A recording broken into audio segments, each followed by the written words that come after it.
नमस्कार दोस्तों, the education catalyst के कथा कहानी संग्रह में आपका स्वागत है। आज की हमारी कहानी का शीर्षक है सद्गति, जिसके लेखक हैं मुंशी प्रेमचंद। दुखी चमार द्वार पर झाड़ू लगा रहा था और उसकी पत्नी झुरिया घर को गोबर से लीप रही थी। दोनों अपने अपने काम से फुर्सत पा चुके थे तो चमारिन ने कहा, तो जाके पंडित बाबा से कह आओ ना, ऐसा ना हो कहीं चले जाएं। दुखी, हाँ जाता हूँ, लेकिन यह तो सोच बैठेंगे किस चीज पर। झुरिया, कहीं से खटिया ना मिल जाएगी, ठकुराइन से मांग लाना। दुखी, तू तो कभी कभी ऐसी बात कह देती है कि देह जल जाती है। ठकुराने वाले मुझे खटिया देंगे? आग तक तो घर से निकलती नहीं, खटिया देंगे। कैथाने में जाकर एक लोटा पानी मांगू तो ना मिले, भला खटिया कौन देगा? हमारे उपले सेठे भूसा लकड़ी थोड़ो ही है कि जो चाहे उठा ले जाए। ले अपनी खटोली धोकर रख दे, गर्मी के तो दिन है, उनके आते आते सूख जाएगी। झुरिया, वह हमारी खटोली पर बैठेंगे नहीं, देखते नहीं कितने नेम धर्म से रहते हैं। दुखी ने जरा चिंतित होकर कहा, हाँ यह बात तो है, महुए के पत्ते तोड़कर एक पत्तल बना लूं तो ठीक हो जाए। पत्तल में बड़े बड़े आदमी खाते हैं, वह पवित्र है, ला तो डंडा पत्ते तोड़ लूं। झुरिया, पत्तल में क्या लूंगी, तुम जाओ, लेकिन हाँ उन्हें सीधा भी तो देना होगा, अपनी थाली में रख दूं। दुखी, कहीं ऐसा गजब ना करना, नहीं तो सीधा भी जाए और थाली भी टूटे। बाबा थाली उठाकर पटक देंगे, उनको बड़ी जल्दी विरोध चढ़ाता है। विरोध में पंडिताइन तक को छोड़ते नहीं, लड़के को ऐसा पीटा कि आज तक टूटा हाथ लिए फिरता है। पत्तल में सीधा भी देना, हाँ मुद्दा तू छूना मत। झूरी, गोंड की लकड़ी को लेकर साह की दुकान से सब चीजें ले आना, सीधा भरपूर हो, सेर भर आटा, सेर भर चावल, पाव भर दाल, आधा पाव घी, नून, हल्दी और पत्तल में एक किनारे 4 आने पैसे रख देना। गोंड की लकड़ी ना मिले तो भुर्जिन के हाथ पैर जोड़कर ले जाना। तू कुछ मत छूना, नहीं गजब हो जाएगा। इन बातों की तकीद करके दुखी ने लकड़ी उठाई और घास का एक बड़ा सा गट्ठा लेके पंडित जी से अर्ज करने चला। खाली हाथ बाबा जी की सेवा में कैसे जाता? नजराने के लिए उसके पास घास के सिवाय और क्या था? उसे खाली हाथ देखकर तो बाबा दूर से ही दुत्कारते। पंडित घासीराम ईश्वर के परम भक्त थे। नींद खुलते ही ईशोपासन में लग जाते, मुंह हाथ धोते 8 बजे उठते, जब असली पूजा शुरू होती, जिसका पहला भाग भंग की तैयारी थी। उसके बाद आधा घंटे तक चंदन रगड़ते, फिर आईने के सामने एक तिनके से माथे पर तिलक लगाते। चंदन की 2 रेखाओं के बीच में लाल रोरी की बिंदी होती थी। फिर छाती पर, बाहों पर चंदन की गोल गोल मुद्रिकाएं बनाते। फिर ठाकुर जी की मूर्ति निकालकर उसे नहलाते, चंदन लगाते, फूल चढ़ाते, आरती करते, घंटी बजाते। 10 बजते बजते वह पूजन से उठते और भंग छान कर बाहर आते। तब तक 2-4 जजमान द्वार पर आ जाते। ईशोपसान का तत्काल फल मिल जाता। वहीं उनकी खेती थी। आज वह पूजन गृह से निकले तो देखा दुखी चमार घास का एक गट्ठा लिए बैठा है। दुखी उन्हें देखते ही उठ खड़ा हुआ और उन्हें साष्टांग दंडवत करके हाथ बांधकर खड़ा हो गया। यह तेजस्वी मूर्ति देखकर उसका हृदय श्रद्धा से परिपूर्ण हो गया। कितनी दिव्य मूर्ति थी!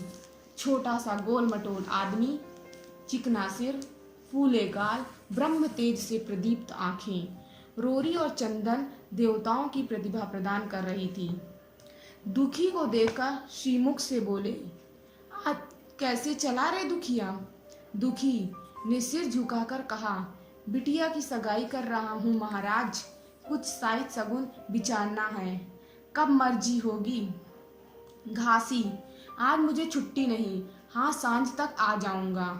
दुखी, नहीं महाराज, जल्दी मर्जी हो जाए, सब सामान ठीक कर आया हूँ। यह घास कहाँ रख दूँ? घासी इस गाय के सामने डाल दे और जरा झाड़ू लेकर द्वार तो साफ कर दे। यह बैठक भी कई दिन से नहीं लीपी गई, उसे भी गोबर से लीप दे। तब तक मैं भोजन कर लूँ, फिर जरा आराम करके चलूँगा। हाँ, यह लकड़ी भी चीर देना। खलियान में 4 खांची भूसा पड़ा है, उसे भी उठा लाना और भुसौली में रख देना। दुखी फौरन हुक्म की तामील करने लगा। द्वार पर झाड़ू लगाई, बैठक को गोबर से लीपा। तब 12 बज गए। पंडित जी भोजन करने चले गए। दुखी ने सुबह से कुछ नहीं खाया था। उसे भी जोर की भूख लगी, पर वहाँ खाने को क्या धरा था। घर यहाँ से मील भर था, वहाँ खाने चला जाए तो पंडित जी बिगड़ गए। बेचारे ने भूख दबाई और लकड़ी फाड़ने लगा। लकड़ी की मोटी सी गांठ थी, जिस पर पहले कितने ही भक्तों ने अपना जोर आजमा लिया था। वह उसी दमखम के साथ लोहे में लोहे के लेने के लिए तैयार थी। दुखी घास छील कर बाजार ले जाता था। लकड़ी चीरने का उसे अभ्यास ना था। घास उसके खुरपे के सामने सिर झुका देती थी। यहाँ कस कस कर कुल्हाड़ी का भरपूर हाथ लगाता, पर उस गांठ पर निशान तक ना पड़ता था। कुल्हाड़ी उचड़ जाती, पसीने में तर था, हाँफता था, थक कर बैठ जाता था, फिर उठता था। हाथ उठाए ना उठाए, पांव कांप रहे थे, कमर सीधी ना होती थी, आंखों तले अंधेरा हो रहा था, सिर में चक्कर आ रहे थे, तितलियां उड़ रही थी, फिर भी अपना काम किए जाता था। अगर एक चिलम तंबाकू पीने को मिल जाती तो शायद कुछ ताकत आती। उसने सोचा, यहाँ चिलम और तंबाकू कहाँ मिलेगी? ब्राह्मणों का पूरा है। ब्राह्मण लोग हम नीच जातों को की तरह तंबाकू थोड़ो ही पीते हैं। सहसा उसे याद आया कि गांव में एक गोंड भी रहता है, उसके यहाँ जरूर चिलम तंबाकू होगी। तुरंत उसके घर दौड़ा। खैर, मेहनत सफल हुई। उसने तंबाकू भी दी और चिलम भी दी, पर आग वहां ना थी। दुखी ने कहा, आग की चिंता न करो भाई, मैं जाता हूँ। पंडित जी के घर से आग मांग लूंगा, वहां तो अभी रसोई बन रही थी।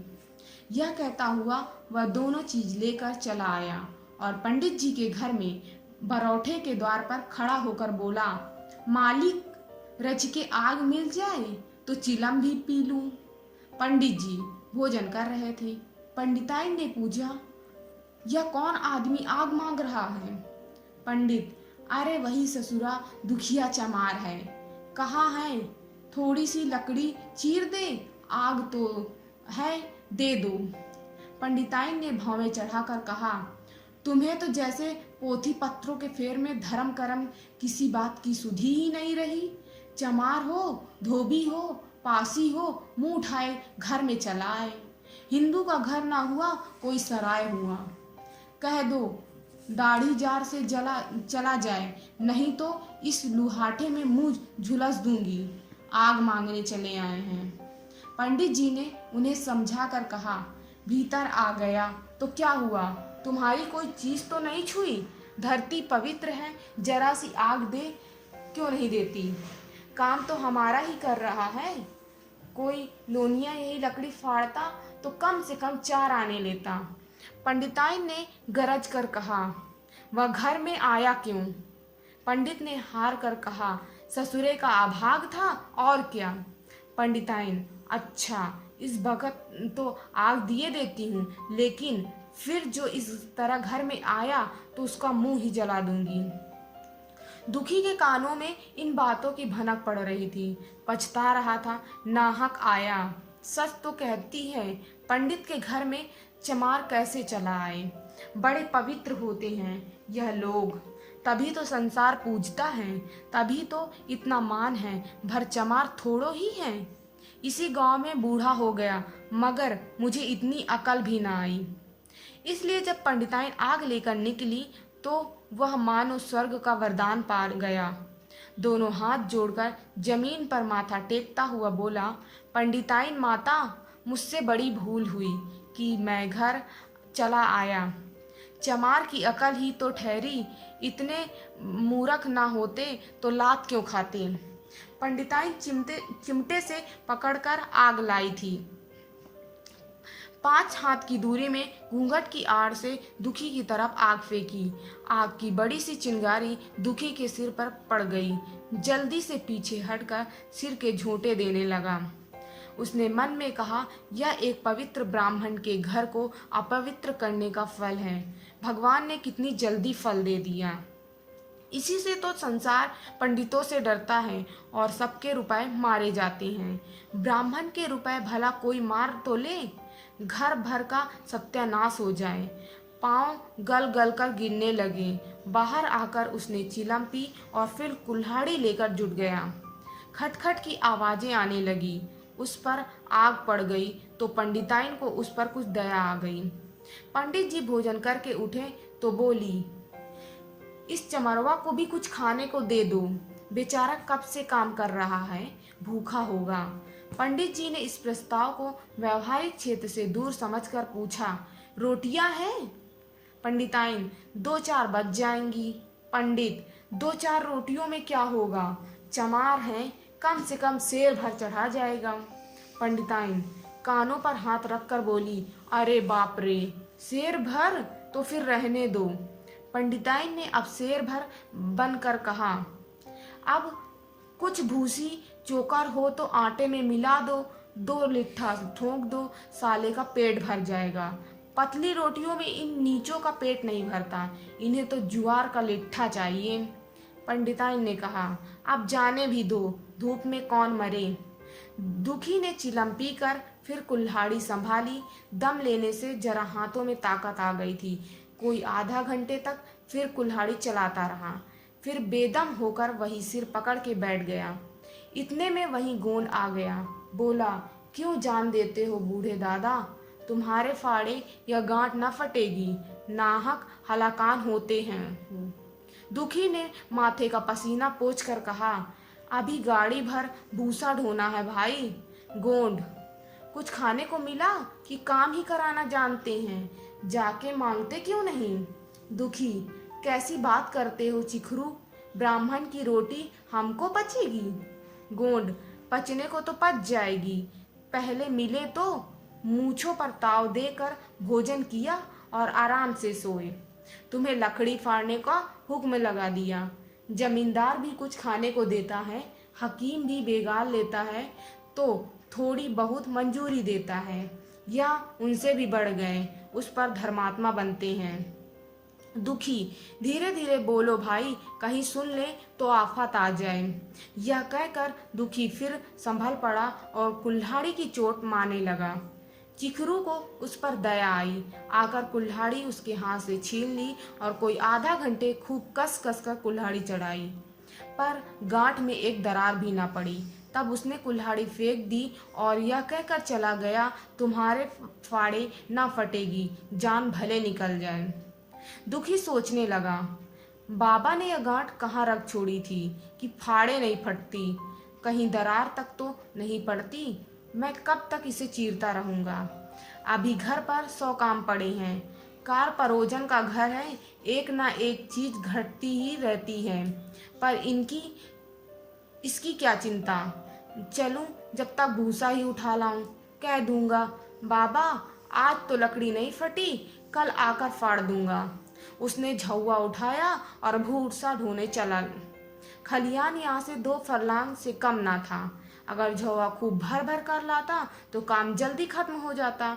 फिर झौवे को उठाता कौन, अकेले भरा हुआ झौवा उससे ना उठ सकता था, इसलिए थोड़ा थोड़ा लाता था। 4 बजे कहीं भूसा खत्म हुआ।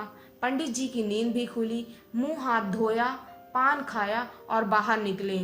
देखा तो दुखी झौवा सिर पर रखे सो रहा था। जोर से बोले, अरे दुखिया, तू सो रहा है? लकड़ी तो अभी ज्यों की त्यों पड़ी है, इतनी देर तू करता क्या रहा? मुट्ठी भर भूसा ढोने में संझा कर दी, उस पर सो रहा है। उठा ले कुल्हाड़ी और लकड़ी फाड़ डाल, तुझसे जरा सी लकड़ी नहीं फटती।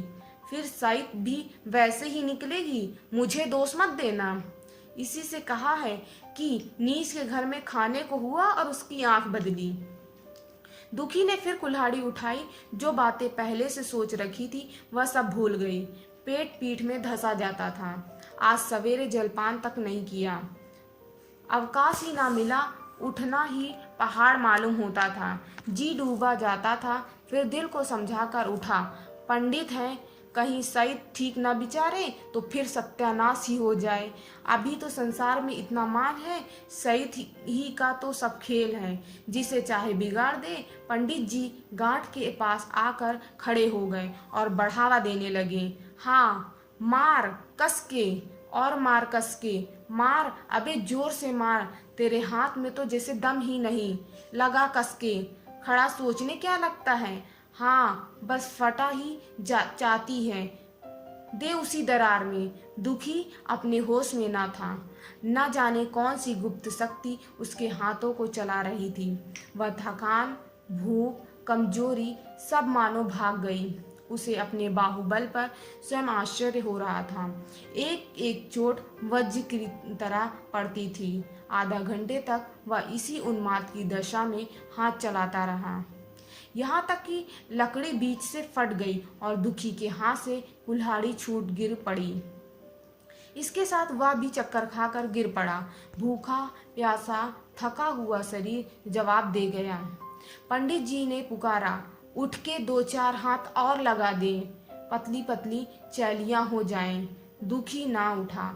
पंडित जी ने अब उसे दिक करना उचित ना समझा। भीतर जाकर बूटी छानी, शौच गए, स्नान किया और पंडिताई बाना पहनकर बाहर निकले। दुखी अभी तक वहीं पड़ा हुआ था। जोर से पुकारा, अरे क्या पड़े ही रहोगे? दुखी, चलो तुम्हारे ही घर चल रहा हूँ, सब सामान ठीक ठीक है ना? दुखी फिर भी ना उठा। अब पंडित जी को कुछ शंका हुई। पास जाकर देखा तो दुखी अकड़ा पड़ा हुआ था। बदहवास होकर भागे और पंडिताइन से बोले, दुखिया तो जैसे मर गया। पंडिताइन हकबका कर बोली, वह तो अभी लकड़ी चीर रहा था ना? पंडित, हाँ, लकड़ी चीरते चीरते मर गया, अब क्या होगा? पंडिताइन ने शांत होकर कहा, होगा क्या, चमरौने में कहलवा भेजो, मुर्दा उठा ले जाएं। एक क्षण में गांव भर में खबर हो गई। पूरे में ब्राह्मणों की ही बस्ती थी। केवल एक घर गोंड का था। लोगों ने इधर का रास्ता छोड़ दिया। कुएं का रास्ता उधर ही से था। पानी कैसे भरा जाए? चमार की लाश के पास से होकर पानी भरने कौन जाए? एक बुढ़िया ने पंडित जी से कहा, आप मुर्दा फिकवाते क्यों नहीं? कोई गांव में पानी पिएगा या नहीं? इधर गोंड ने चमरौने में जाकर सबसे कह दिया, खबरदार, मुर्दा उठाने मत जाना, अभी पुलिस की तहकीकात होगी। दिल लगी है कि एक गरीब की जान ले ले। पंडित जी होंगे तो अपने घर के होंगे, लाश उठाओगे तो तुम भी पकड़ जाओगे। इसके बाद ही पंडित जी पहुंचे, पर चमरौने का कोई आदमी लाश उठाने लाने को तैयार ना हुआ। हाँ, दुखी की स्त्री और कन्या दोनों हाय हाय करती वहां चली और पंडित जी के द्वार पर आकर सिर पीट पीट कर रोने लगी। उनके साथ 10-5 और चमारिनें थी। कोई रोती थी, कोई समझाती थी, पर चमार एक भी न था। पंडित जी ने चमारों को बहुत धमकाया, समझाया, मिन्नत की, पर चमारों के दिल पर पुलिस का रोब छाया हुआ था। एक भी मिनका ना। आखिर निराश होकर लौट आए। आधी रात तक रोना पिटना जारी रहा। देवताओं का सोना मुश्किल हो गया, पर लाश उठाने को कोई चमार न आया और ब्राह्मण चमार की लाश कैसे उठाती? भला ऐसा किसी शास्त्र पुराण में लिखा है? कहीं कोई दिखा दे। पंडिताइन ने झुझलाकर कहा, इन डायनों ने तो खोपड़ी चाट डाली, सबू का गला भी नहीं पकता। पंडित ने कहा, रोने दो चुड़ैलों को, कब तक रोएंगी? जीता था तो कोई बात ना पूछता था, मर गया तो कोलाहल मचाने के लिए सब की सब आ पहुंची। पंडिताइन, चमार का रोना मनहूस है? पंडित, हाँ, बहुत मनहूस। पंडिताइन, अभी से दुर्गंध उठने लगी। पंडित, चमार था ससुरा की नहीं? साध असाध किसी का विचार है इन सब बातों को? पंडिताइन, इन सबों को घिन भी नहीं लगती। पंडित, भ्रष्ट हैं सब। रात तो किसी तरह कटी, मगर सवेरे भी कोई चमार ना आया। चमारिनें भी रो पीट कर चली गईं। दुर्गंध कुछ कुछ फैलने लगी। पंडित जी ने एक रस्सी निकाली, उसका फंदा मुर्दे के पैर में डाला और फंदे को खींचकर कस दिया। अभी कुछ कुछ धुंधला का था। पंडित जी ने रस्सी पकड़कर लाश को घसीटना शुरू किया और गांव के बाहर घसीट ले गए। वहां से आकर तुरंत स्नान किया, दुर्गा पाठ पढ़ा और घर में गंगा जल छिड़का। उधर दुखी की लाश को खेत में गीदड़ और गिद्ध, कुत्ते और कौवे नोच रहे थे। यही जीवन पर्यंत की भक्ति, सेवा और निष्ठा का पुरस्कार है। अगर आपको हमारी यह कहानी अच्छी लगी हो तो प्लीज़ इसे लाइक करें, शेयर करें और हमारे चैनल को सब्सक्राइब करें। धन्यवाद।